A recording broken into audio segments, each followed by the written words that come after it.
రాష్ట్రంలోని జాతీయ రహదారుల వెంట పచ్చదనాన్ని పరిచే చర్యలు వేగవంతమవుతున్నాయి.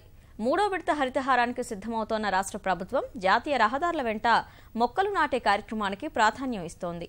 జాతీయ రహదారుల అభివృద్ధి సంస్థ కూడా పచ్చదనం పెంపు కోసం రాష్ట్ర ప్రభుత్వానికి పూర్తి సహకారం అందిస్తామని తెలిపింది. ఆకుపచ్చని తెలంగాణ ధ్యేయంగా హరితహారం కార్యక్రమాన్ని అమలు చేస్తున్న రాష్ట్ర ప్రభుత్వం వచ్చే నెలలో మూడో విడత మొక్కలు నాటే కార్యక్రమానికి శ్రీకారం చుట్టనుంది. ఈ ఏడాది కూడా 40 కోట్ల మొక్కలు నాటే లక్ష్యంతో ఉన్న సర్కార్ ఈ మారు జాతీయ రహదారుల వెంట కూడా పెద్ద ఎత్తున మొక్కలు నాటాలని ప్రణాళికలు రూపొందిస్తోంది. ఇందుకోసం జాతీయ రహదారుల అభివృద్ధి సంస్థ పూర్తి సహకారాన్ని కూడా తీసుకోవాలని ప్రభుత్వం నిర్ణయించింది. ఇందులో భాగంగా హైదరాబాద్ అరణ్య భవన్లో ప్రత్యేక సదస్సు నిర్వహించారు. పర్యావరణ హిత జాతీయ రహదారులు, రాష్ట్ర ప్రభుత్వ చర్యలు, కేంద్ర సహకారం అంశంపై జరిగిన సదస్సులో జాతీయ రహదారుల అభివృద్ధి సంస్థ అధికారులు, అటవీశాఖ అధికారులు పాల్గొన్నారు. జాతీయ రహదారుల నిర్మాణంతో పాటు పచ్చదనం ఆవశ్యకత, తీసుకోవలసిన చర్యలపై సమావేశంలో చర్చించారు.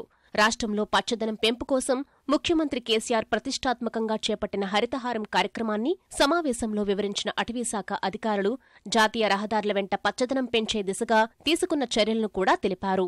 హైదరాబాద్ విజయవాడ రహదారిపై 186 కిలోమీటర్ల మేర, హైదరాబాద్ బెంగళూరు రహదారిపై 163 కిలోమీటర్ల మేర మొక్కలు నాటిన విషయాన్ని, పరిరక్షణ చర్యలను వివరించారు. వీటికి సంబంధించిన 34 కోట్ల 21 లక్షల రూపాయల నిధులను విడుదల చేయాలని జాతీయ రహదారుల అభివృద్ధి సంస్థను కోరారు. జాతీయ రహదారుల నిర్వహణ చూస్తున్న గుత్తేదార్లే మొక్కల సంరక్షణ బాధ్యతను కూడా చేపట్టాలని సూచించారు. వేసవిలో అటవీశాఖ కొత్త తరహాలో రహదారులకు ఇరువైపులా మొక్కలు నాటేందుకు చేపట్టిన ఎవెన్యూ ప్లాంటేషన్ గురించి ప్రెజెంటేషన్ ద్వారా వివరించారు.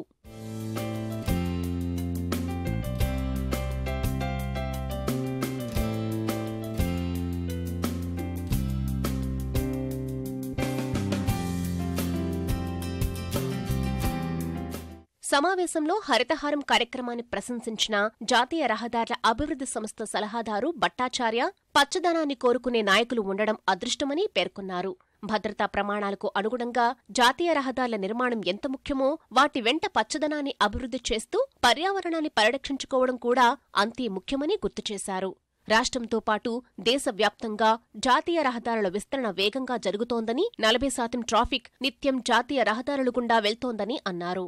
జాతీయ రహదారుల విస్తీర్ణం పెరిగితే ట్రాఫిక్తో పాటు కర్బన ఉద్గారాలు కూడా పెరుగుతాయని, వాటి ప్రభావాన్ని తగ్గించడమే మిషన్ గ్రీన్ హైవే లక్ష్యమని భట్టాచార్య వివరించారు.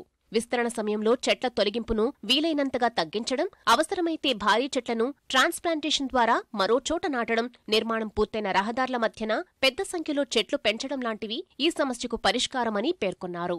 రహదారుల అభివృద్ధి నిర్మాణం కారణంగా వన్యప్రాణులకు నష్టం కలగకుండా చూడాలన్న ఆయన పచ్చదనం కోసం తీసుకుంటున్న చర్యల్లో కార్పొరేట్, స్వచ్ఛంద సంస్థలతో పాటు ప్రజల భాగస్వామ్యాన్ని మరింతగా పెంచాలని సూచించారు. పచ్చదన పెంపు దిశగా రాష్ట్ర ప్రభుత్వం తీసుకుంటున్న చర్యలకు కేంద్ర సహకారం ఉంటుందని తెలిపారు.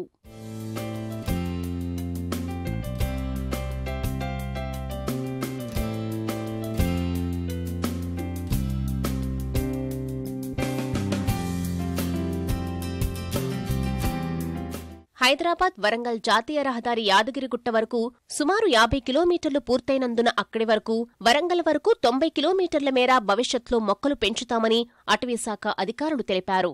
హైదరాబాద్ ఆదిలాబాద్ జాతీయ రహదారి వెంట అదనపు పచ్చదనం కోసం చర్యలు తీసుకుంటున్నామని చెప్పారు. ఈ రెండింటికి సంబంధించి రాష్ట్ర ప్రభుత్వం తరపున ప్రతిపాదనలు పంపుతామని, అనుమతులు, నిధులు వచ్చేలా చూడాలని భట్టాచార్యను అటవీశాఖ ప్రధాన సంరక్షణ అధికారి పీకే ఝా విజ్ఞప్తి చేశారు.